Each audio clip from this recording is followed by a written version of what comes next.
Good morning students. ഇപ്പോൾ നമ്മൾ discuss ചെയ്തുകൊണ്ടിരിക്കുന്ന ടോപ്പിക് എന്ന് പറയുന്നത് ഇന്ത്യൻ അക്കൗണ്ടിംഗ് സ്റ്റാൻഡേർഡ് 8 ആണ്. അതിൽ പ്രധാനമായിട്ടും 4 കാര്യങ്ങളാണ് ഡിസ്കസ് ചെയ്യുന്നത്. Accounting policies, changes in accounting policies, estimates and errors. അതായത് അക്കൗണ്ടിംഗ് പോളിസീസ് എങ്ങനെ സെലക്ട് ചെയ്യാം, അക്കൗണ്ടിംഗ് പോളിസീസ് എപ്പോഴൊക്കെയാണ് ചേഞ്ച് ചെയ്യേണ്ടത്, പിന്നെ അക്കൗണ്ടിംഗ് എസ്റ്റിമേറ്റ്സ് എങ്ങനെയാണ് നമ്മൾ എടുക്കേണ്ടത്, പിന്നെ എറേഴ്സ് വന്നാൽ എങ്ങനെ ഡീൽ ചെയ്യണം.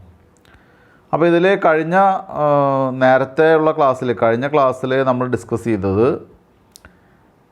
എങ്ങനെയൊക്കെയാണ് അക്കൗണ്ടിംഗ് പോളിസീസ് സെലക്ട് ചെയ്യുക ഇന്ത്യൻ അക്കൗണ്ടിംഗ് സ്റ്റാൻഡേർഡ്സിൽ. അതിന് കൃത്യമായിട്ടുള്ള എക്സ്പ്ലനേഷൻ ഈ IND AS 8 കൃത്യമായിട്ട് പറയുന്നുണ്ട്. അതിൻ്റെ ടു ആസ്പെക്റ്റാണ്. ഒന്നാമത്തെ ആസ്പെക്റ്റ്, ഏതെങ്കിലും ഒരു കൃത്യമായിട്ടുള്ള സ്റ്റാൻഡേർഡ് സ്പെസിഫൈ ചെയ്തിട്ടുള്ള ഒരു ഐറ്റം ആണെങ്കിൽ, ഒരു ഇവൻ്റ് ആണെങ്കിൽ ആ അക്കൗണ്ടിങ് സ്റ്റാൻഡേർഡ് മാത്രമേ ഉപയോഗിക്കാൻ പാടുള്ളൂ. അങ്ങനെ സ്പെസിഫൈ ചെയ്യാത്ത സ്റ്റാൻഡേർഡ് ആണെങ്കിൽ, അതായത് ഏതെങ്കിലും ഒരു ഇവൻറ്റിനോ ഒരു ട്രാൻസാക്ഷനോ സ്പെസിഫൈഡ് അക്കൗണ്ടിങ് സ്റ്റാൻഡേർഡ് ഇല്ലെങ്കിൽ ആ സ്ഥാപനത്തിന് എന്ത് ചെയ്യാം, അവരുടെ സ്വന്തം ജഡ്ജ്മെൻറ്റിൽ ഒരു അക്കൗണ്ടിങ് സ്റ്റാൻഡേർഡ് സെലക്ട് ചെയ്യാം. പക്ഷെ അങ്ങനെ സെലക്ട് ചെയ്യുന്ന അക്കൗണ്ടിങ് സ്റ്റാൻഡേർഡ് ഒരു മിനിമം ഗ്യാരണ്ടി വേണം എന്ന് പറഞ്ഞ് ചില ഇൻഗ്രീഡിയൻസ്, ചില സ്പെഷ്യാലിറ്റീസ് ആ റിപ്പോർട്ടിന് ഉണ്ടായിരിക്കണം. തീർച്ചയായിട്ടും അത് ഉപയോഗിക്കുന്ന യൂസേഴ്സിന് കൃത്യമായിട്ടും ചില റിസൾട്ടുകൾ കൊടുക്കുന്നതായിരിക്കണം എന്ന് പറഞ്ഞിട്ട് നമുക്ക് കുറച്ച് അതിൻ്റെ ഇമ്പോർട്ടൻസിനെ പറ്റി ഒരു ടോപ്പിക്കാണ് രണ്ടാമത്തെ ആസ്പെക്റ്റ് എന്ന് പറയുന്നത്. പിന്നെ നമ്മൾ ചെയ്ത് രണ്ടാമത്തെ കാര്യത്തിൽ നമ്മൾ എടുക്കാൻ പോകുന്ന ടോപ്പിക് എന്ന് പറയുന്നത് ചേഞ്ചസ് ഇൻ അക്കൗണ്ടിംഗ് പോളിസിയാണ്. അക്കൗണ്ടിംഗ് പോളിസി ചേഞ്ച് വരുത്തേണ്ട ആവശ്യം എപ്പോഴാണ്, ചേഞ്ച് വരുത്തേണ്ടതുണ്ടോ, അത് ചെയ്യാൻ പാടുണ്ടോ, അത്തരം കാര്യങ്ങളാണ്. മൂന്നാമത്തെ അടുത്ത ടോപ്പിക്കായിട്ടാണ് നമ്മൾ പറയുന്നത് അക്കൗണ്ടിംഗ് മെഷർമെൻറ്റ്സ്, അതുപോലെ തന്നെ അസംഷൻസ് എന്നുള്ള ടോപ്പിക്കാണ് ഇപ്പോൾ പറയുന്നത്. അതായത് ഈ അസംഷൻ എങ്ങനെ ചെയ്യും. പല കാര്യങ്ങളും നമുക്ക് അക്കൗണ്ടിങ്ങിൽ അസംഷൻ എടുത്തേ പറ്റുള്ളൂ, അസ്യൂം ചെയ്തേ പറ്റുള്ളൂ. അതിനെ എങ്ങനെ മെഷർ ചെയ്യും, ആ മെഷർമെൻറ്റ് എങ്ങനെയാണ്, ആ ടോപ്പിക്കാണ് ഇന്ന് എടുക്കാൻ പോകുന്നത്. നമുക്ക് ക്ലാസ്സിലേക്ക് പോകാം. അക്കൗണ്ടിങ് പോളിസീസൊക്കെ കഴിഞ്ഞ ക്ലാസ്സിൽ ഡിസ്കസ് ചെയ്തതാണ്. ഇന്നത്തെ ടോപ്പിക് എന്ന് പറയുന്നത് അക്കൗണ്ടിങ് എസ്റ്റിമേറ്റ്സ്. ഞാൻ അസംഷൻ എന്നാണ് പറഞ്ഞത്, എസ്റ്റിമേറ്റ്സ്. അസംഷനും അത് തന്നെയാണ്. എസ്റ്റിമേറ്റ് എങ്ങനെയാണ് നോക്കാം നമുക്ക്.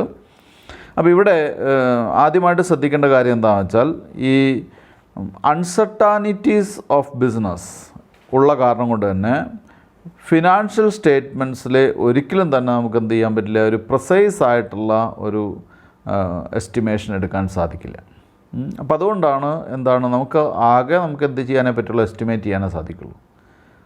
അപ്പോൾ അൺസർട്ടാനിറ്റീസ് ബിസിനസ്സിൻ്റെ ഭാഗമായതുകൊണ്ട് തന്നെ ഒരു കറക്റ്റായിട്ടുള്ള അസംഷനോ എസ്റ്റിമേറ്റോ നമുക്ക് എടുക്കാൻ സാധ്യമല്ല.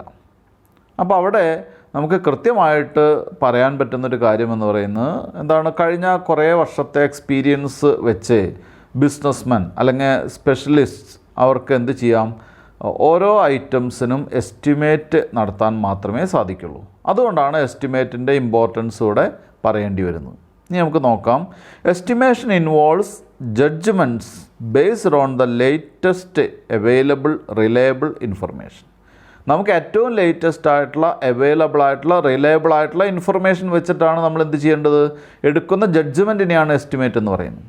അപ്പോൾ ഇവിടെ ഏറ്റവും റിലയബിൾ ആയിട്ടുള്ള, ഏറ്റവും റീസെൻ്റ് ആയിട്ടുള്ള ഇൻഫർമേഷൻ എന്ന് പറയുന്നത്, ഇപ്പോൾ ഫോർ എക്സാമ്പിൾ നമുക്ക് മാർക്കറ്റ് ട്രെൻഡിനനുസരിച്ച് നമുക്ക് എന്ത് ചെയ്യാം, ഡിസിഷൻസ് എടുക്കാം.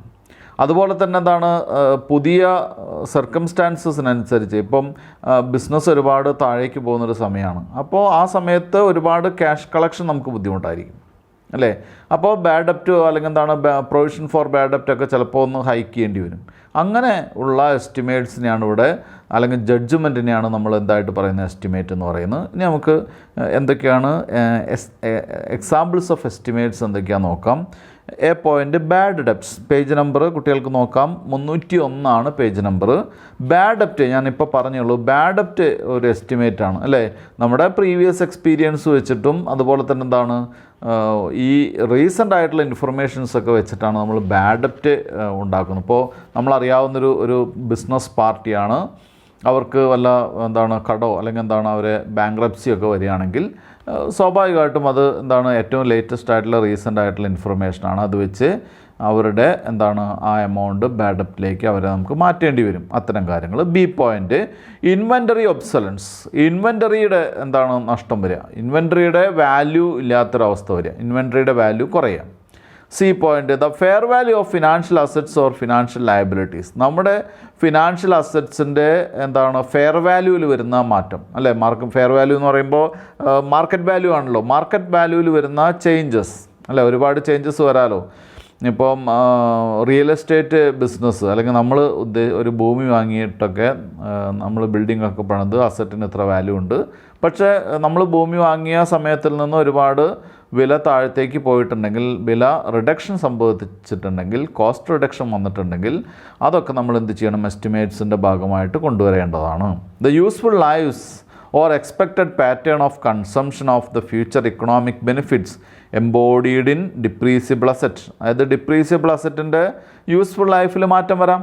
നമ്മൾ അവിടെ ഒരു ഓപ്ഷൻ തന്നെയുണ്ട് IFRS ഓരോ വർഷത്തിന് ശേഷവും ഓരോ റിപ്പോർട്ടിംഗ് എൻറ്റിറ്റിയുടെ ഓരോ പീരീഡിന് ശേഷവും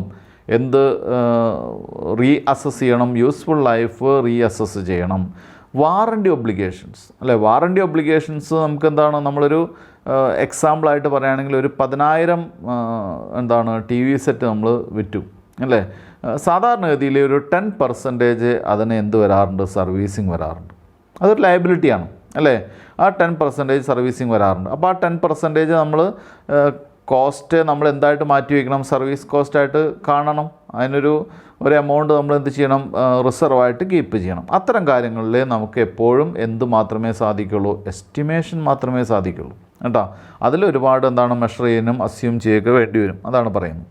ഇനി ചേഞ്ചസ് ഇൻ അക്കൗണ്ടിങ് എസ്റ്റിമേറ്റ്സ്. ഈ എസ്റ്റിമേറ്റിൽ ചില മാറ്റങ്ങൾ അല്ലെങ്കിൽ ചേഞ്ചസിൻ്റെ കാര്യം എന്തൊക്കെയാണ്? N estimate may need revision if changes occur in the circumstances. അതായത് നമുക്ക് പറയുന്നത് എന്താണെന്ന് വെച്ചാൽ ഓരോ ബേസിലാണ് നമ്മൾ ഇൻഫർമേഷൻസിലാണ് നമ്മൾ എന്ത് ചെയ്യുന്നത്, ഇതിൻ്റെ എസ്റ്റിമേറ്റ്സ് ഉണ്ടാക്കുന്നത്, എസ്റ്റിമേറ്റ്സ് എടുത്തു വയ്ക്കുന്നു. പക്ഷേ ചില കേസുകളിൽ പുതിയ ഇൻഫർമേഷൻസോ മറ്റൊക്കെ വന്നു കഴിഞ്ഞാൽ അത് ചിലപ്പോൾ നമുക്ക് ചേഞ്ച് ചെയ്യേണ്ടി വരും കേട്ടോ, ചിലപ്പോൾ നമുക്കത് മാറ്റേണ്ടി വരും. ചില കേസുകളിൽ നാച്ചുറലി അത് ചേഞ്ച് ചെയ്യേണ്ടി വന്നേക്കാം കേട്ടോ. ഇനി എന്തൊക്കെയാണെന്ന് നോക്കാം നമുക്ക്. A change in accounting estimates is an adjustment of the carrying amount of an asset or liability. അതായത് ചേഞ്ച് എന്ന് പറയുന്നത് ചിലപ്പോൾ എങ്ങനെയാവാം, ക്യാരിയിങ് എമൗണ്ടിൽ. ക്യാരിയിങ് എമൗണ്ട് എന്ന് പറഞ്ഞാൽ ബാലൻസ് ഷീറ്റിലെ അസറ്റിൻ്റെ വാല്യൂവിനെയാണ് നമ്മൾ ക്യാരിയിങ് എമൗണ്ട് എന്ന് പറയുന്നത് അല്ലേ. ആ ക്യാരിയിങ് എമൗണ്ടിൽ ചിലപ്പോൾ വരാം, മാറ്റങ്ങൾ വരാം. Of an asset or a ലയബിലിറ്റിയുടെ എമൗണ്ടിലും ചിലപ്പോൾ ചേഞ്ചസ് വരാം. അത് ഒന്നാമത്തെ point. 2, the amount of the periodic consumption of an asset. Periodic കൺസംഷനിൽ മാറ്റം വരാം. ഈ വർഷം അല്ലെങ്കിൽ ഓരോ റിപ്പോർട്ടിംഗ് പീരീഡിലും നമ്മൾ കണ്ടിരുന്ന പീരിയോഡിക് കൺസംഷനേക്കാൾ കൂടുതലോ കുറവോ ഒക്കെ വരാൻ സാധ്യതയുണ്ട്. That result from assessment of the present results of and expected future benefits and obligations associated with assets and liabilities. ഇതൊക്കെ നമ്മുടെ ഏതൊക്കെ രീതിയിൽ വരാം, അസസ്മെൻറ്റ് ഓഫ് ദ പ്രസൻറ്റ് സ്റ്റാറ്റസിൽ വരാം, അതുപോലെ തന്നെ എക്സ്പെക്റ്റഡ് ഫ്യൂച്ചർ ബെനിഫിറ്റ്സിൽ വരാം, ആൻഡ് ഒബ്ലിഗേഷൻസിൽ വരാം, associated with assets and liabilities. അപ്പോൾ നമ്മുടെ അസറ്റ്സ് ആൻഡ് ലയബിലിറ്റീസുമായിട്ട് ബന്ധപ്പെട്ട ഫ്യൂച്ചർ ബെനിഫിറ്റ്സിലോ ഒബ്ലിഗേഷൻസിലോ ഒക്കെ പ്രസൻറ്റ് സ്റ്റാറ്റസുമായിട്ട് ബന്ധപ്പെടുത്തി ചേഞ്ചസ് വരാനുള്ള സാധ്യതയുണ്ട്. Changes in accounting estimates results from new information or new developments and accordingly are not corrections of errors. മനസ്സിലായല്ലോ.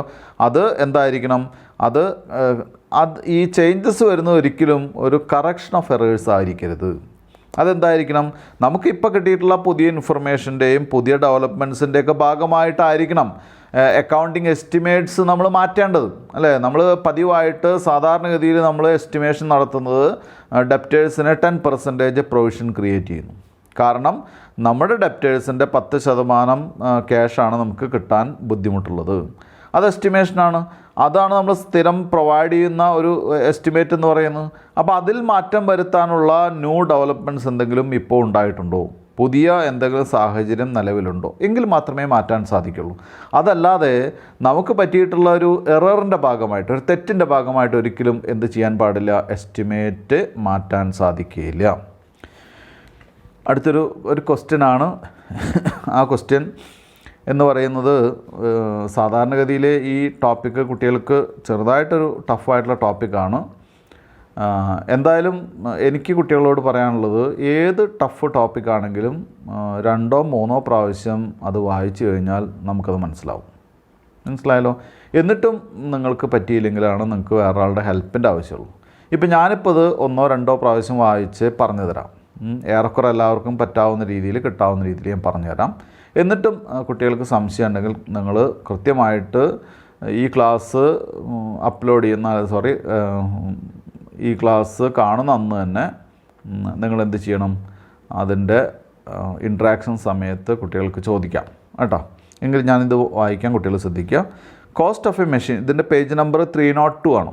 Cost of A machine acquired on 1/4/2011 was ₹5 lakh. 1/4/2011 ഒരു machinery acquire ചെയ്തിട്ടുള്ളതിൻ്റെ വില 5 ലക്ഷം രൂപയാണ്.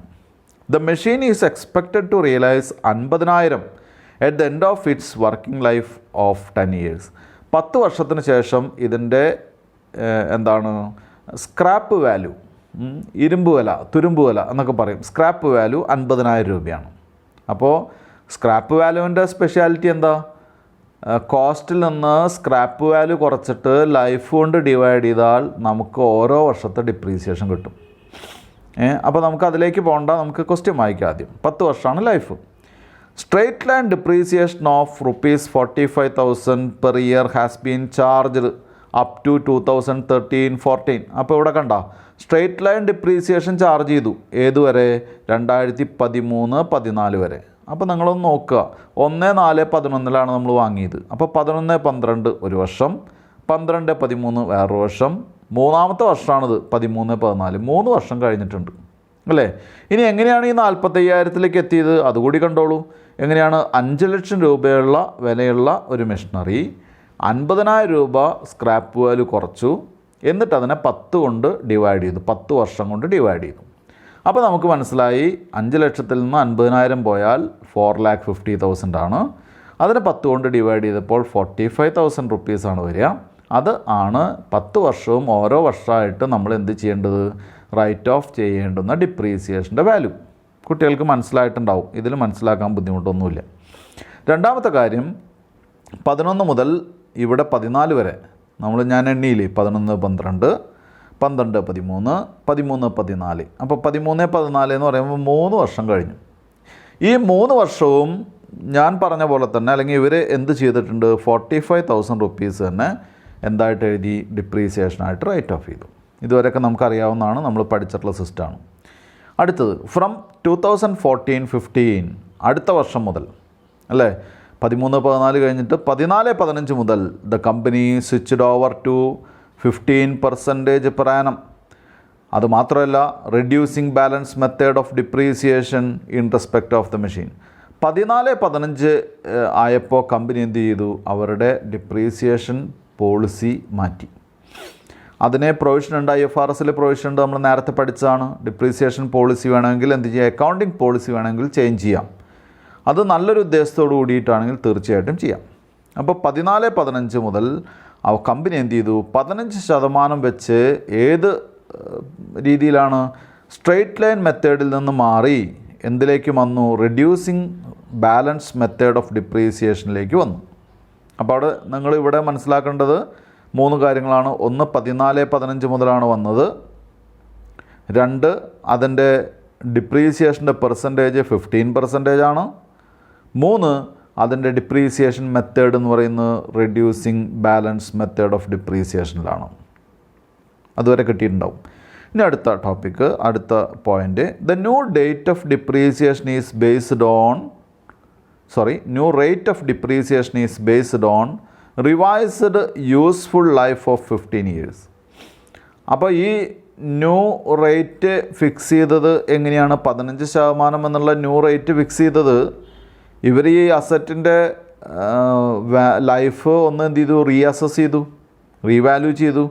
അപ്പോൾ 15 വർഷമാണെന്ന് മനസ്സിലായി. 15 വർഷം ലൈഫുണ്ട് മെഷീനറിക്ക് അല്ലേ? അതുകൊണ്ടാണ് അവരെന്ത് ചെയ്ത് 15% ആയിട്ട് മാറ്റിയത്. അപ്പോൾ ഇത് IFRSൽ അനുവദനീയമാണ്. The new rate shall apply with retrospective effect. അപ്പോൾ ഈ വാക്ക് നന്നായിട്ട് ശ്രദ്ധിക്കുക കുട്ടികൾ. നിങ്ങൾ നേരത്തെ S2 ക്ലാസ്സിൽ പഠിച്ചിട്ടുണ്ടാവും, എങ്കിലും അത് ഓർമ്മയില്ലാത്ത കുട്ടികൾക്ക് മനസ്സിലാക്കാൻ വേണ്ടി ഒന്നുകൂടി പറയാം. The new rate shall be applied with retrospective effect from 1/4/2014. അപ്പോൾ എന്താണ് റെട്രോസ്പെക്റ്റീവ്? റെട്രോസ്പെക്റ്റീവ് എഫക്റ്റ് എന്ന് പറഞ്ഞാൽ പൂർവ്വകാല പ്രാധാന്യത്തോടു കൂടി അല്ലെങ്കിൽ മുൻകാല പ്രാബല്യത്തോടു കൂടി നമ്മൾ എന്ത് ചെയ്യുന്നു? 1/4/2013 ഇത് ഇംപ്ലിമെൻറ്റ് ചെയ്യുന്നു. അപ്പോൾ 1/4/2013 മുതൽ ഇംപ്ലിമെൻറ്റ് ചെയ്യാമെന്ന് പറഞ്ഞു കഴിഞ്ഞാൽ അതിൻ്റെ അർത്ഥം അതിന് തൊട്ട് മുൻപത്തെ വർഷം 14/15 ഇത് ഇംപ്ലിമെൻറ്റ് ചെയ്യുന്നത്. അത് നേരത്തെ തന്നെ 1/4/13 തൊട്ട് തന്നെ എന്ത് ചെയ്യുന്നു? അത് ഇംപ്ലിമെൻറ്റ് ചെയ്യാനുള്ള ശ്രമമാണ്. State how would you deal with the above in the annual accounts of the company for the year ended 31st March 2015 എന്നാണ് പറഞ്ഞിട്ടുള്ളത്. അപ്പോൾ 1/4/13 എന്ന് പറയുമ്പോൾ 1/4/13, 14, 14, 15 എന്നുള്ള രീതിയിലാണ് വരിക. എന്തായാലും അത് നമുക്ക് വലിയ പ്രാധാന്യമുണ്ട് ആ കാര്യത്തിന്. Four the year ended 31st March 2015 in the light of Indian accounting standard AS 8 എന്നാണ് പറഞ്ഞിട്ടുള്ളത്. അപ്പോൾ ഇതാണ് ക്വസ്റ്റ്യൻ. അപ്പോൾ ഇതിൻ്റെ സമ്മറി ഞാനൊന്ന് പറയാം, കുട്ടികൾ ശ്രദ്ധിക്കുക. നമ്മൾ ഒരു മെഷീനറി 5 ലക്ഷം രൂപയ്ക്ക് വാങ്ങി. അതിൻ്റെ വാല്യൂ ഓഫ് എന്താണ്? അല്ലെങ്കിൽ സ്ക്രാപ്പ് വാല്യൂ 50,000 ആണ്, 50,000. അതിൻ്റെ ലൈഫ് വാങ്ങുന്ന സമയത്ത് 10 വർഷമായിരുന്നു. അപ്പോൾ 5 ലക്ഷത്തിൽ നിന്ന് 50,000 കുറച്ച് 10 കൊണ്ട് ഡിവൈഡ് ചെയ്തപ്പോൾ നമുക്ക് മനസ്സിലായി 45,000 ആണ് ഓരോ വർഷം എന്ത് ചെയ്യേണ്ടത്? ആ എമൗണ്ട് ഡിപ്രീസിയേഷനായിട്ട് കൊടുക്കേണ്ട ഓരോ വർഷവും 45,000 രൂപയാണ്. അങ്ങനെ അവർ 3 വർഷം അത് ചെയ്തു. 3 വർഷം കഴിഞ്ഞതിന് ശേഷം കമ്പനി ഒന്ന് റിവൈസ് ചെയ്ത് പോളിസി റീഅസസ് ചെയ്തപ്പോൾ യൂസ്ഫുൾ ലൈഫ് റീഅസസ് ചെയ്തപ്പോൾ മനസ്സിലായി ഈ മെഷീന് 15 വർഷം ആക്ച്വൽ എന്തുണ്ട്? ലൈഫുണ്ട്. അപ്പോൾ കമ്പനിക്ക് തോന്നി എന്താണ്? ഇതൊന്ന് റീ എസ്റ്റിമേറ്റ് ചെയ്യണം. അതിന് വേണ്ടി കമ്പനി ചെയ്ത കാര്യം എന്താണെന്ന് വെച്ചാൽ, കമ്പനി തീരുമാനിച്ച കാര്യം എന്താണെന്ന് വെച്ചാൽ 2014-15 മുതൽ, അപ്പോഴാണ് തീരുമാനിച്ചത് 13 മുതൽ തീരുമാനിച്ചത് 2014-ലാണ്. 2013 മുതൽ എന്ത് നടപ്പിലാക്കാം? ഈ 15% എന്നുള്ള ഒരു പെർസെൻറ്റേജ് ഓഫ് ഡിപ്രീസിയേഷൻ ഇംപ്ലിമെൻറ്റ് ചെയ്യാം. മാത്രമല്ല അവിടെ എന്ത് നടപ്പിലാക്കാം? സ്ട്രെയിറ്റ് ലൈൻ മെത്തേഡ് ഒഴിവാക്കി നമുക്ക് ഡിമിനിഷിങ് ബാലൻസ് മെത്തേഡ് നടപ്പിലാക്കാം. അങ്ങനെ നടപ്പിലാക്കുമ്പോൾ അതെങ്ങനെയായിരിക്കണം? അത് റെട്രോസ്പെക്റ്റീവ് പോയിൻ്റിലാണ്, റെട്രോസ്പെക്റ്റീവ് പോയിൻ്റിൽ നടപ്പിലാക്കണം. അപ്പോൾ റെട്രോസ്പെക്റ്റീവ് എന്ന് പറയുമ്പോൾ മുൻകാല പ്രാബല്യത്തിൽ വേണം ഇംപ്ലിമെൻറ്റ് ചെയ്യാൻ. അപ്പോൾ നമുക്കിവിടെ ഉള്ളൊരു മെയിൻ പോയിൻ്റ് എന്താണെന്ന് വെച്ചാൽ, ആദ്യം 14-15 എന്ത് കാണണം?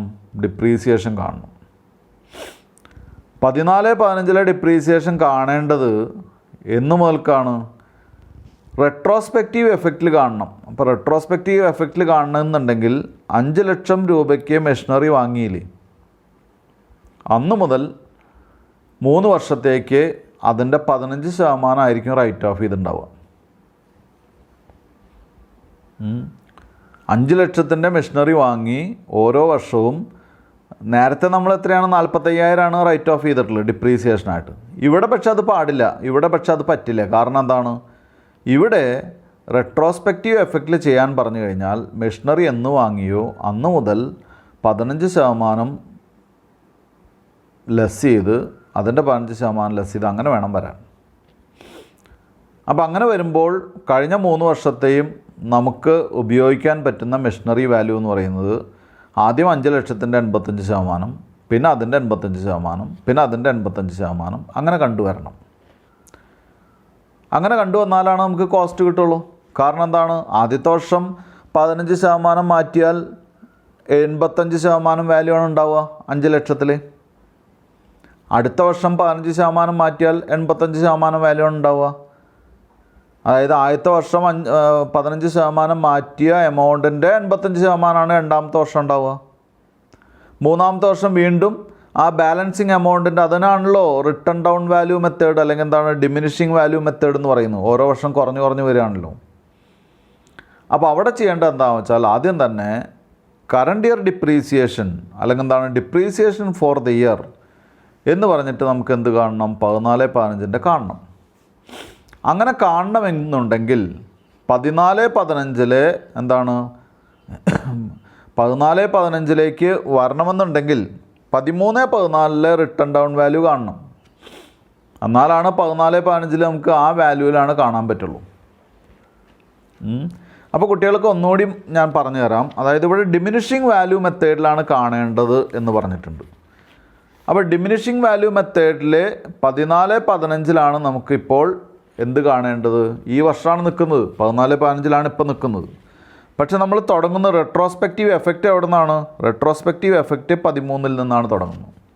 അപ്പോൾ 13 ക്ലോസിങ് വാല്യൂ നമ്മൾ എന്ത് ചെയ്യണം, അതുവരെയുള്ള 3 വർഷത്തെ എന്ത് കാണണം, ആ വാല്യൂവിനെ, ഇപ്പോഴുള്ള വാല്യൂ എന്ന് പറയുന്നത് 5 ലക്ഷത്തിൽ നിന്ന് 45,000 വെച്ചിട്ട് ഓരോ വർഷം കുറച്ചിട്ടുള്ള വാല്യൂ ആയിരിക്കും ഇപ്പോഴത്തെ വാല്യൂ അല്ലേ. ഇപ്പോഴത്തെ വാല്യൂ അല്ല നമുക്ക് കാണേണ്ടത്, നമുക്ക് എന്ത് ചെയ്യണം, റെട്രോസ്പെക്റ്റീവ് എഫക്റ്റിൽ കാണണം. റെട്രോസ്പെക്റ്റീവ് എഫക്റ്റിൽ കാണണമെങ്കിൽ എന്ത് ചെയ്യണം, അവിടെ എഴുതി വയ്ക്കുക. ടെക്സ്റ്റിൽ ആദ്യം ഒരു സെൻറ്റൻസ് എഴുതിയിട്ടുണ്ട്, അതിപ്പോൾ നോക്കണ്ട കുട്ടികൾ.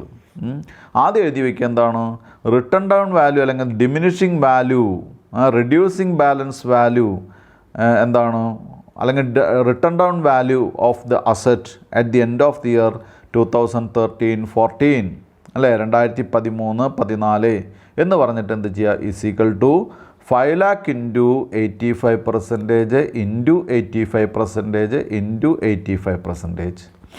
അപ്പോൾ അവിടെ കുട്ടികൾ ശ്രദ്ധിക്കേണ്ട കാര്യം, 5 ലക്ഷമാണ് നമ്മൾ വാങ്ങിയ വില, അതിൻ്റെ 85% ആകുമ്പോൾ ആദ്യത്തെ വർഷം കിട്ടി, അതിൻ്റെ 85% ആകുമ്പോൾ രണ്ടാമത്തെ വർഷം കിട്ടി, അതിൻ്റെ 85% ആകുമ്പോൾ മൂന്നാമത്തെ വർഷം കിട്ടി. മൂന്നാമത്തെ വർഷമാണ് നമ്മുടെ 2013-14 എന്ന് പറയുന്നത് അല്ലേ. അപ്പോൾ കുട്ടികളവിടെ ആദ്യം നിങ്ങളുടെ നോട്ടിൽ എഴുതി വയ്ക്കേണ്ടത് written down value of asset at the end of the year 2013-14.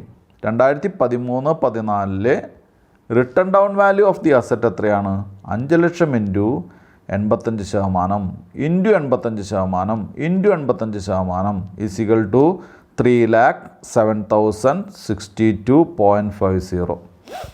3,07,062 രൂപ 50 പൈസ. ഇതാണ് ഇപ്പോഴത്തെ റിട്ടേൺ ഡൗൺ വാല്യൂ. അല്ലെങ്കിൽ വേറെ രീതിയിൽ പറഞ്ഞാൽ 2013-14 റിട്ടേൺ ഡൗൺ വാല്യൂ. ഈ വാല്യൂ ആണ് നമുക്ക് എന്ത് ചെയ്യുക, 2014-15 നമ്മൾ എന്ത് ചെയ്യുക, ക്യാരിയിങ് എമൗണ്ട് ആയിട്ട് ഉപയോഗിക്കാം. 2014-15 ഞാൻ ഒന്നുകൂടി പറയുന്നു, ഒന്നുകൂടി ശ്രദ്ധിക്കുക കുട്ടികൾ, 2014-15 ക്യാരിയിങ് എമൗണ്ട് ആയിട്ട് വരെ ഏത് വാല്യൂ ആണ്, ഈ 3,07,062 രൂപ 50 പൈസ എന്നുള്ളതാണ്. അതിൻ്റെ മുകളിലാണ് 2014-15 എന്ത് കാണേണ്ടത്, ഡിപ്രീസിയേഷൻ കാണേണ്ടത്. അപ്പോൾ തൊട്ട് താഴെയായിട്ട് എഴുതുക, depreciation for the year 2014-15 at the rate of 15% on written down value. അത് എഴുതിയില്ലെങ്കിലും കുഴപ്പമില്ല, എന്നാലും എഴുതിക്കോളൂ. Written down value is equal to 3,07,062.50 into 15%. 3,07,062 രൂപ 50 പൈസ ഇൻറ്റു 15%. അപ്പോൾ നമുക്ക് അതിൻ്റെ റിസൾട്ട് കിട്ടിയ എത്രയാണ്, 46,059 രൂപ 38 പൈസയാണ്. 46,059 രൂപ 38 പൈസയാണ് ഈ വർഷം ചാർജ് ചെയ്യേണ്ട എന്താണ്, റിട്ടേൺ ഡൗൺ വാല്യൂവിൻ്റെ മുകളിൽ ചാർജ് ചെയ്യേണ്ട എമൗണ്ട്. അപ്പോൾ നമുക്കറിയാം ഇപ്പോഴത്തെ നമ്മുടെ റിട്ടേൺ ഡൗൺ വാല്യൂ എന്ന് പറയുന്നത് 3,07,062 രൂപ 50 പൈസയാണ്. ഇത് നമ്മൾ റെട്രോസ്പെക്റ്റീവ് എഫക്റ്റിൽ കണ്ടതാണ്. പക്ഷേ 2013-14 നമ്മുടെ ബാലൻസ് ഷീറ്റിൽ കിടക്കുന്ന റിയൽ ക്യാരിയിങ് എമൗണ്ട് ഇതല്ല. ഒന്നുകൂടി പറയട്ടെ, 2013-14 നമ്മുടെ ബാലൻസ് ഷീറ്റിൽ കിടക്കുന്ന ആക്ച്വൽ ക്യാരിയിങ് എമൗണ്ട് ഇതല്ല. അതെങ്ങനെ കിട്ടുക? 5 ലക്ഷം രൂപയിൽ നിന്ന് ഓരോ വർഷവും 45,000 കുറച്ച് കിട്ടുന്ന എമൗണ്ട് എത്രയാണോ അതാണ് നമ്മുടെ ബുക്കിൽ 2013-14 ക്യാരിയിങ് എമൗണ്ട് അല്ലേ. അപ്പോൾ താഴെ എഴുതുക എന്താണ്? Actual carrying amount of the asset at the end of 2013-14. Actual carrying amount of the asset at the end of 2013-14, at the end of the year 2013-14 എന്ന് പറഞ്ഞ് ബ്രാക്കറ്റിൽ എന്ത് അല്ലെങ്കിൽ എന്ന് പറഞ്ഞിട്ട് എന്ത് ചെയ്യുക? Is equal to 5 lakh minus എന്താണ് ബ്രാക്കറ്റിൽ എഴുതുക. ടെക്സ്റ്റിൽ അത് ആദ്യമാണ് കൊടുത്തിട്ടുള്ളത് അല്ലേ. താഴെ ബ്രാക്കറ്റിൽ എഴുതുക എത്രയാണ്? 45,000 × 3. 45,000 × 3 എന്ന് പറയുന്നത് എന്താണ്? ഓരോ വർഷവും നമ്മുടെ റിട്ടേൺ ഓഫ് എമൗണ്ട് ഡിപ്രീസിയേഷൻ എമൗണ്ടാണ് 45,000. സ്ട്രെയിറ്റ് ലൈൻ മെത്തേഡാണ്, എല്ലാ വർഷവും സെയിം എമൗണ്ടാണ്.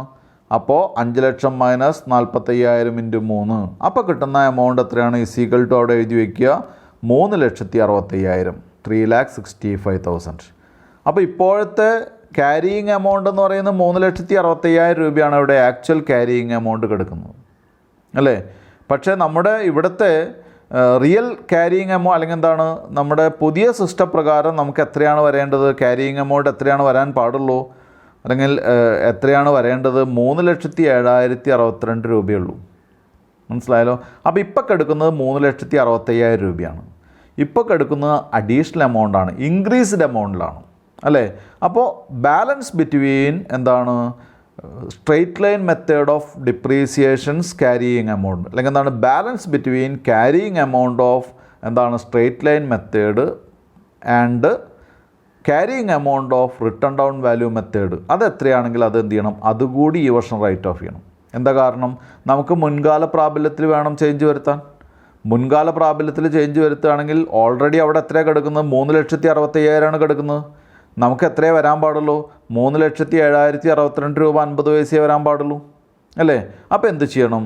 3,00,000 എക്സസ് ഡിപ്രീസിയേഷൻ അത് ഈ വർഷം ചാർജ് ചെയ്യണം. അപ്പോൾ താഴെ എഴുതുക excess depreciation to be charged in the year 2014-15. അധികം ഡിപ്രീസിയേഷൻ എത്രയാണ് ചാർജ് ചെയ്യേണ്ടത്?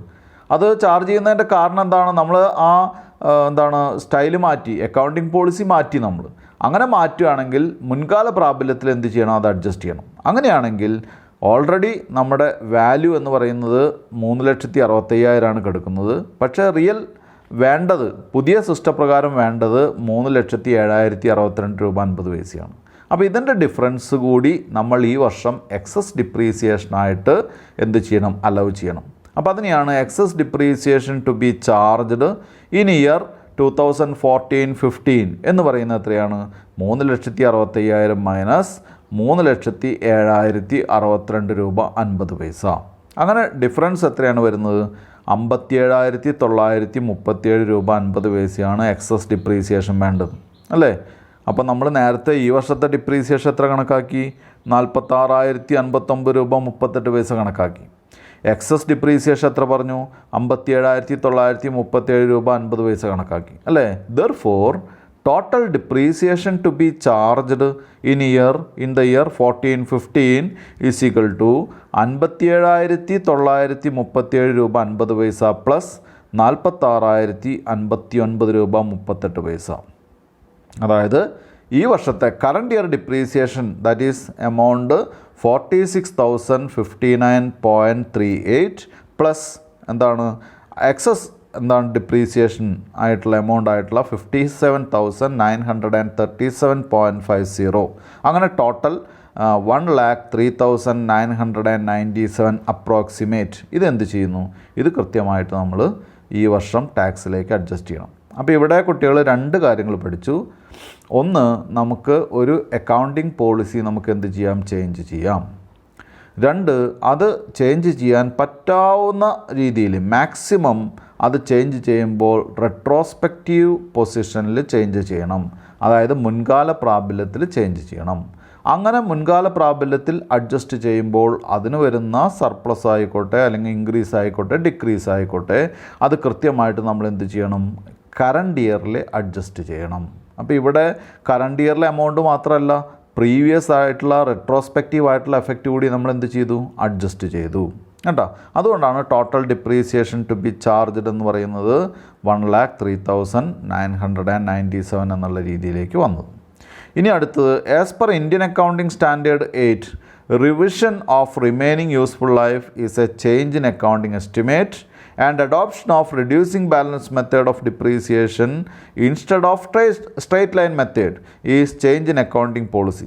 അല്ലേ, since it is difficult to segregate impact of these two things changes, the entire amount of difference between depreciation and old rate of depreciation charged 1415 is regarded as an effect of change in accounting estimate as per provisions of para 3.5 of the standard. അത് അവരുടെ technical കാര്യമാണ്. അതായത് ഈ ലോയിൽ പറഞ്ഞിട്ടുള്ള 35 paragraph 35 പറഞ്ഞിട്ടുള്ള സ്റ്റാൻഡേർഡിൽ പറഞ്ഞിട്ടുള്ള system അനുസരിച്ചിട്ടാണ് നമ്മൾ എന്ത് ചെയ്ത് ഇങ്ങനെ ഒരു ചേഞ്ചിങ് അക്കൗണ്ടിങ് പോളിസിയാണിതെന്ന് മനസ്സിലാക്കുകയും അതിന് കൃത്യമായിട്ടുള്ള എന്താണ് ഡിഫറൻസ് ബിറ്റ്വീൻ അതിൻ്റെ ആ റേറ്റ് ഉണ്ടല്ലോ, WDVയിലുള്ള മെത്തേഡിൻ്റെ റേറ്റും അതുപോലെ തന്നെ സ്ട്രെയിറ്റ് ലൈനിലുള്ള മെത്തേഡിൻ്റെയും ഡിഫറൻസ് നമ്മൾ എന്ത് ചെയ്ത് ഈ വർഷം തന്നെ അത് അഡ്ജസ്റ്റ് ചെയ്തത് കേട്ടോ. അത്രയാണ് നമുക്ക് അതിൽ ആ കാറ്റഗറിയിൽ പഠിക്കാനുള്ളത്. അപ്പോൾ ഇതിൽ ഒരു ക്വസ്റ്റ്യനേ തന്നിട്ടുള്ളൂ.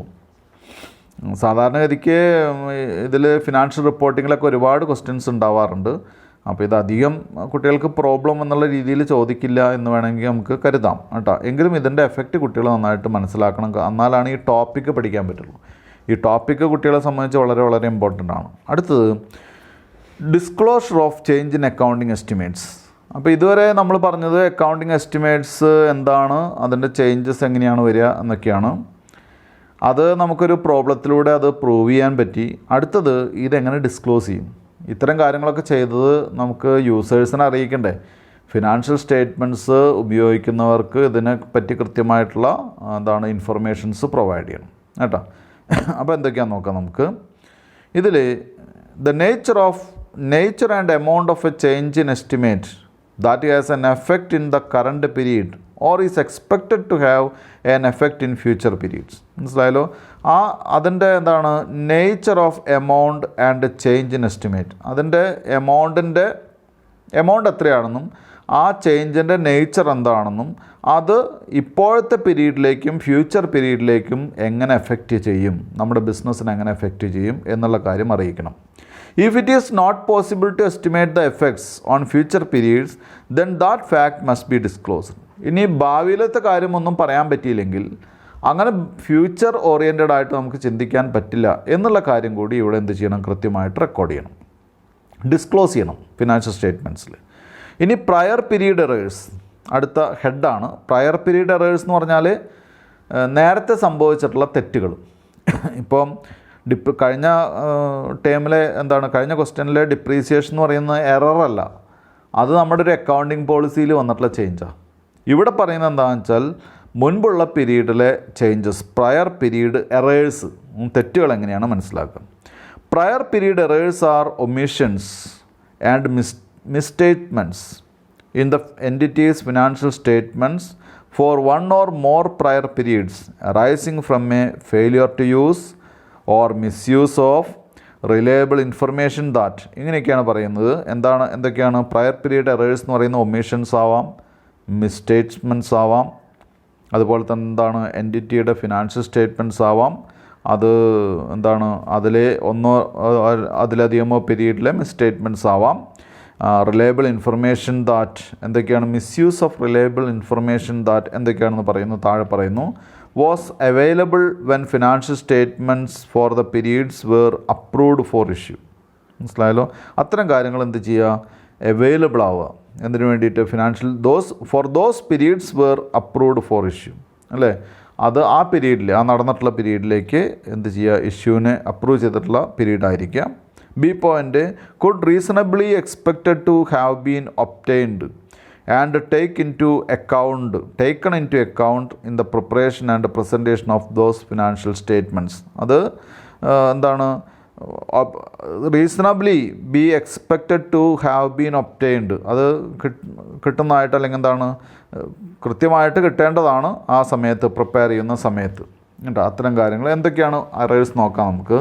Such errors include the effect of mathematical mistakes in applying accounting policies, oversights, misinterpretations of facts and fraud. അടുത്ത പ്രയർ പീരീഡ് എറേഴ്സാണ്. പ്രയർ പീരീഡ് എറേഴ്സ് എന്ന് പറയുമ്പോൾ നമുക്കറിയാലോ, മുൻപുണ്ടായിട്ടുള്ള മുൻപത്തെ പീരീഡിലുള്ള എറേഴ്സ്. അത് എന്തായിരിക്കാം? ഒമീഷൻസ് ആവാം, മിസ്സ്റ്റേറ്റ്മെൻറ്റ്സ് ആവാം, എൻറ്റിറ്റിയുടെ ഫിനാൻഷ്യൽ സ്റ്റേറ്റ്മെൻറ്റ്സ് ഒന്നോ അതിലധികമോ പീരീഡിലേക്കുള്ള അതിൻ്റെ ഫെയിലിയർ ടു യൂസ് ആവാം, അല്ലെങ്കിൽ misuse of reliable information that എന്തായിരിക്കാം? Was available when financial statements for those periods were approved for issue. അത് അവൈലബിൾ ആയിരിക്കുക. ഇപ്പോൾ ഫിനാൻഷ്യൽ സ്റ്റേറ്റ്മെൻറ്റ്സ് ഇഷ്യൂ ചെയ്യുന്നതിന് അപ്രൂവ് ചെയ്യുന്ന സമയത്ത് അത് അവൈലബിൾ ആയിരിക്കാം. Could reasonably be expected to have been obtained and taken into account in the preparation of and presentation of those financial statements. ആ സമയത്തേക്ക് നമുക്ക് പ്രിപ്പയർ ചെയ്യുന്ന സമയത്തേക്ക് വേണമെങ്കിൽ അല്ലെങ്കിൽ ആ സമയത്തേക്ക് റിസീവ് ചെയ്യാനുള്ള അതിൻ്റെ റീസൺ ഉണ്ടായിരിക്കുക. റീസണബിളി അത് കിട്ടേണ്ട സമയമായിരിക്കാം. ഇത്തരം കേസുകളിലാണ്. എന്തൊക്കെ എറേഴ്സാണെന്ന് നോക്കാം നമുക്ക്. Such errors include the effect of mathematical mistakes നമുക്കറിയാം, അത് പറയേണ്ട കാര്യമില്ല. മിസ്റ്റേക്സ് ഇൻ അപ്ലൈയിങ് അക്കൗണ്ടിങ് പോളിസീസിൽ അപ്ലൈ ചെയ്തിട്ടുള്ളതിൽ വരുന്ന മിസ്റ്റേക്സ്. ഓവർസൈറ്റ്സ് എന്ന് പറഞ്ഞാൽ കുറച്ച് എന്ത് ചെയ്യുക, കുറച്ച് അഡ്വാൻസ് ചെയ്ത് കാണാം. മിസ്റെപ്രസെൻറ്റേഷൻസ് ഓഫ് ഫാക്ട്സുകൾ കാര്യങ്ങൾ തെറ്റായിട്ട് റെപ്രസെൻ്റ് ചെയ്യുക. ഫ്രോഡ് എന്താണെന്ന് പറയാമല്ലോ. Such errors include the effect of mathematical mistakes in applying accounting policies, oversights or misrepresentation or misinterpretations of facts. അപ്പോൾ ഇവിടെ മിസ്ഇൻറ്റർപ്രിട്ടേഷൻസ് ഓഫ് ഫാക്ട്സ് ആണ്. ഞാൻ നേരത്തെ മിസ്റെപ്രസെൻറ്റേഷൻ എന്നാണ് പറഞ്ഞത്. മിസ്ഇൻറ്റർപ്രിട്ടേഷൻ ഓഫ് ഫാക്ട്സ് ആണ്. And fraud. ഇതൊക്കെയാണ് നമുക്ക് വരാവുന്ന കാര്യങ്ങൾ. Except to the extent that is impracticable to determine either the period specific effects or the cumulative effect of the error, the standard requires to correct material prior period errors retrospectively in the first set of financial statements approved for issue after their discovery by restating the comparative amounts for the prior period presented in which the error occurred.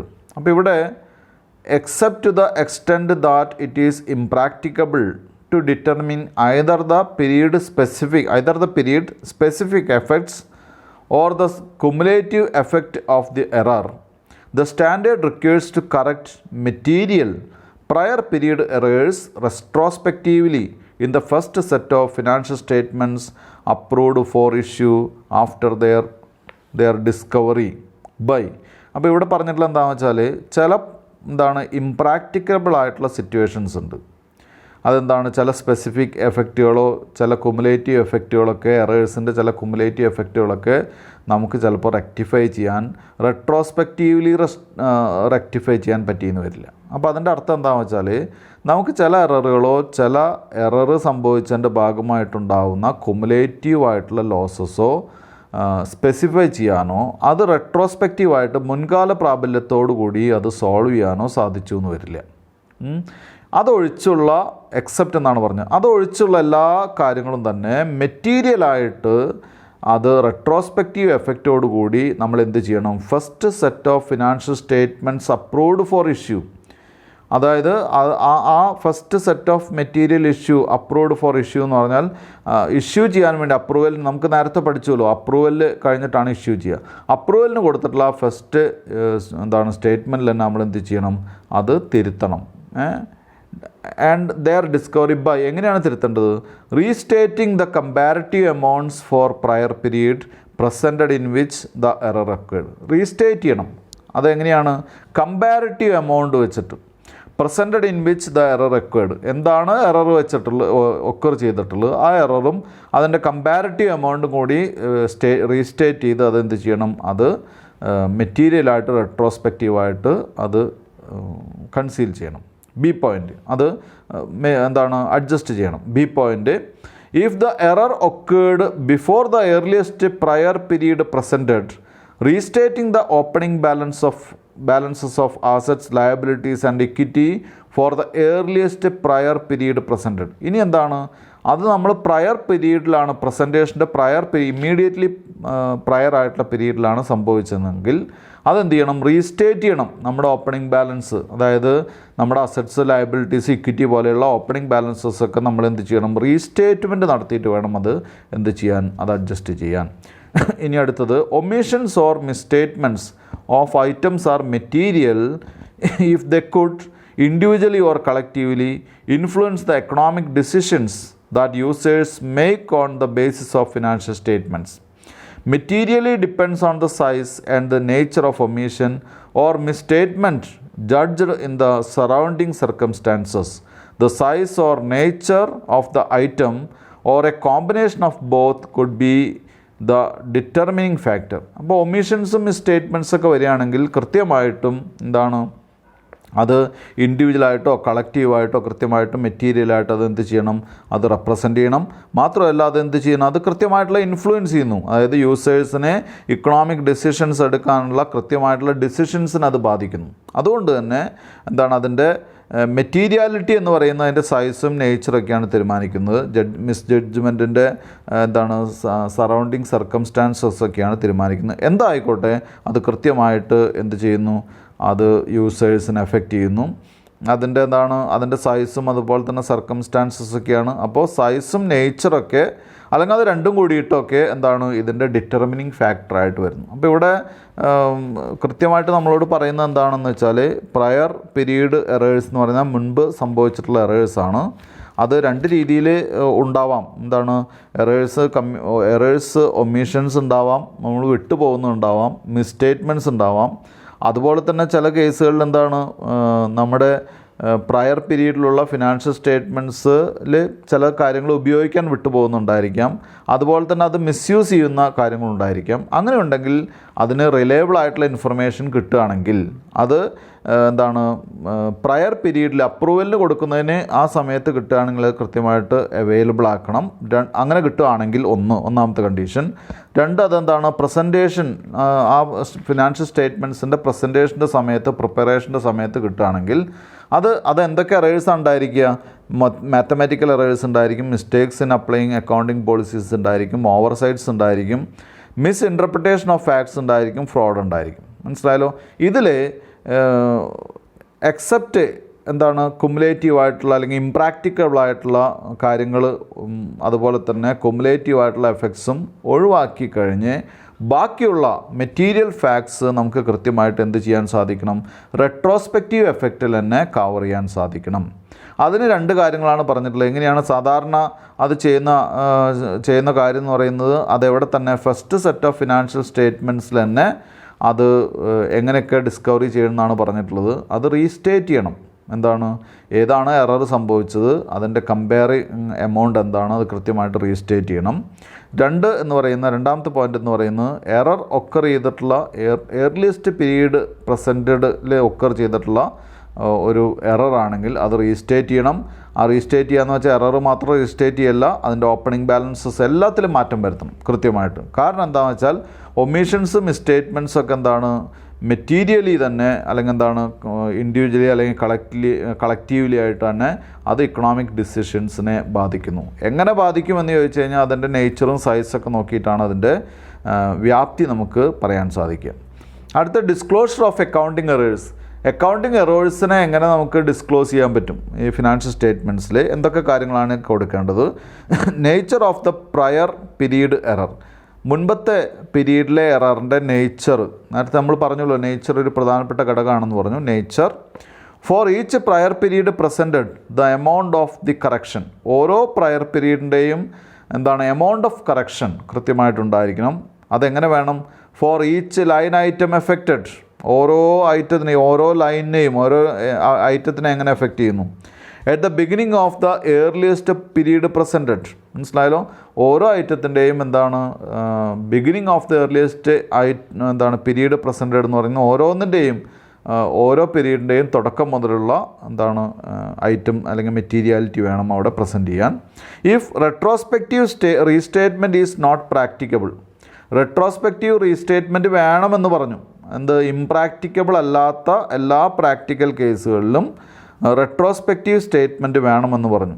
Then അങ്ങനത്തെ കേസിൽ, practical അല്ലാത്ത കേസിൽ, impractical ആവുന്ന കേസിൽ, the circumstances that led to the existence of the condition and a description of how and from when the error has been corrected. അതായത് അങ്ങനെ disclose ചെയ്യാൻ പറ്റാത്ത സമയത്ത് നമ്മൾ പറയില്ലേ, റെട്രോസ്പെക്റ്റീവ് റീസ്റ്റേറ്റ്മെൻറ്റ് ഇംപ്രാക്ടിക്കബിൾ ആയിട്ടുള്ള സമയത്ത് എന്ത് ചെയ്യണം, അതിലേക്ക് ഉണ്ടായിട്ടുള്ള സാഹചര്യം എന്താണെന്നും അതിൻ്റെ കണ്ടീഷൻ എന്താണെന്നും അത് എങ്ങനെ നമുക്ക് എഫക്റ്റ് ചെയ്യും, എങ്ങനെയാണ് ആ എറർ നമുക്ക് കറക്റ്റ് ചെയ്യാൻ സാധിക്കുക എന്നുള്ളതിൻ്റെ ഒരു ഡിസ്ക്രിപ്ഷൻ ബ്രീഫായിട്ട് എവിടെ ഉണ്ടായിരിക്കണം, ഡിസ്ക്ലോഷറിൽ ഉണ്ടായിരിക്കണം. ഒരു കാര്യം കൂടിയുണ്ട്, financial statements of subsequent periods need not repeat these disclosures. അത് അടുത്ത സ്റ്റേറ്റ്മെൻറ്റിൽ, അതായത് ഒരു സ്റ്റേറ്റ്മെൻറ്റിൽ നമ്മളിത് പറഞ്ഞു കഴിഞ്ഞാൽ അടുത്ത സ്റ്റേറ്റ്മെൻറ്റിൽ ഇത് വീണ്ടും റിപ്പീറ്റ് ചെയ്യേണ്ട ആവശ്യമില്ല. ഒരു പ്രാവശ്യം മാത്രമേ അത് റിപ്പീറ്റ് ചെയ്യേണ്ട ആവശ്യമുള്ളൂ.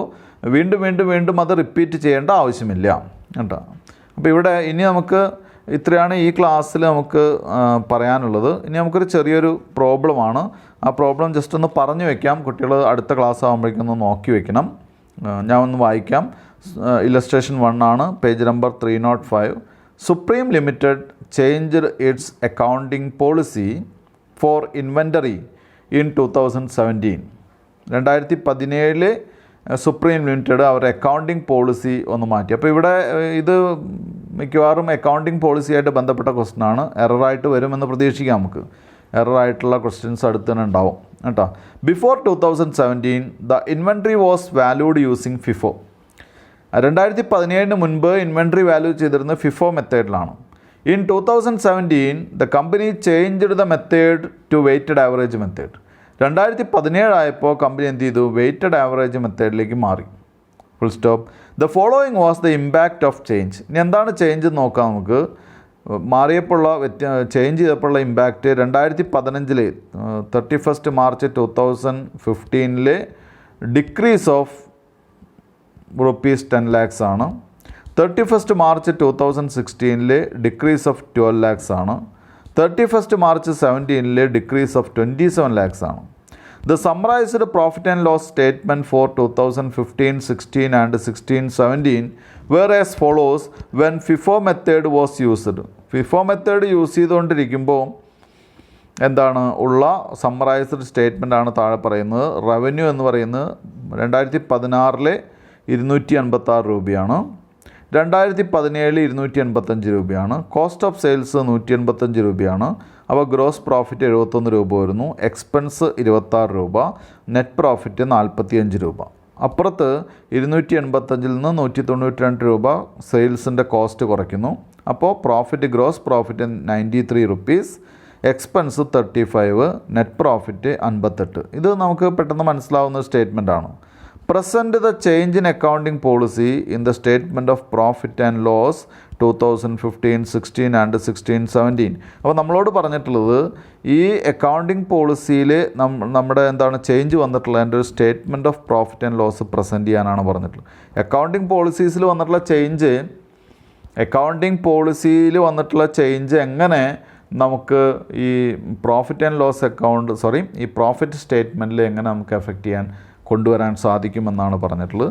അപ്പോൾ എന്തായാലും ഇതിൻ്റെ സൊല്യൂഷൻ നമുക്ക് അടുത്ത ക്ലാസ്സിലാണ് പറയാൻ സാധിക്കുള്ളൂ. ഈ ക്ലാസ്സിൽ ഇപ്പോൾ ഏകദേശം ഈ ക്ലാസ് കംപ്ലീറ്റ് ആവാറായി. അടുത്ത ക്ലാസ്സിലേക്ക് വരുമ്പോൾ നമുക്കിത് ഈ ടോപ്പിക്ക് ഒന്നുകൂടി പറഞ്ഞിട്ട് തുടങ്ങാം. അപ്പോൾ ഇന്ന് എടുത്തിട്ടുള്ള ഒരു ടോപ്പിക്കിൻ്റെ സ്പെഷ്യാലിറ്റി എന്താണെന്ന് വെച്ചാൽ, ഇന്ന് എടുത്തിട്ടുള്ള ടോപ്പിക്കൊക്കെ നല്ല കുറച്ച് ബുദ്ധിമുട്ടുള്ള ടോപ്പിക്കുകളാണ്. പ്രത്യേകിച്ചും IFRS ആയിട്ട് കണക്ട് ചെയ്ത് വരുന്ന ടോപ്പിക്കാണ്. കുട്ടികൾ നിർബന്ധമായിട്ട് ഇത് പഠിച്ചിരിക്കേണ്ടതാണ്. പ്രത്യേകിച്ചും IFRSൻ്റെ കാലമാണ് വരുന്നത്. അപ്പോൾ റെട്രോസ്പെക്റ്റീവ് എഫക്റ്റ് എന്താണെന്നും എങ്ങനെ അത് ചേഞ്ച് ചെയ്യുകയാണെന്നൊക്കെ ഒരു അക്കൗണ്ടിങ് പൊസിഷനിലേക്ക് വരുന്ന കുട്ടികളെല്ലാവരും തന്നെ നിർബന്ധമായിട്ടും അത് അറിഞ്ഞിരിക്കേണ്ടതാണ്. അപ്പോൾ കുറച്ചുകൂടി പ്രാധാന്യം കൊടുത്തിട്ട് തന്നെ നമുക്ക് എക്സാം ഓറിയൻറ്റഡ് ആയിട്ട് മാത്രമല്ല അല്ലാതെ കുറച്ചുകൂടി പ്രാധാന്യം കൊടുത്തിട്ട് തന്നെ ഈ ടോപ്പിക്ക് കവർ ചെയ്യണം കുട്ടികൾ. എക്സാമിന് ചിലപ്പോൾ 4 മാർക്കിൻ്റെ ക്വസ്റ്റ്യൻസൊക്കെ ചോദിച്ചിട്ട് ചിലപ്പോൾ ഒതുങ്ങാം, അല്ലെങ്കിൽ അത്രത്തോളം ചിലപ്പോൾ ഉണ്ടായിരിക്കുള്ളൂ. എന്നിരുന്നാലും കുട്ടികൾ കുറച്ചുകൂടി സീരിയസ് ആയിട്ട് തന്നെ ഇതിനെ കാണണം. Thank you.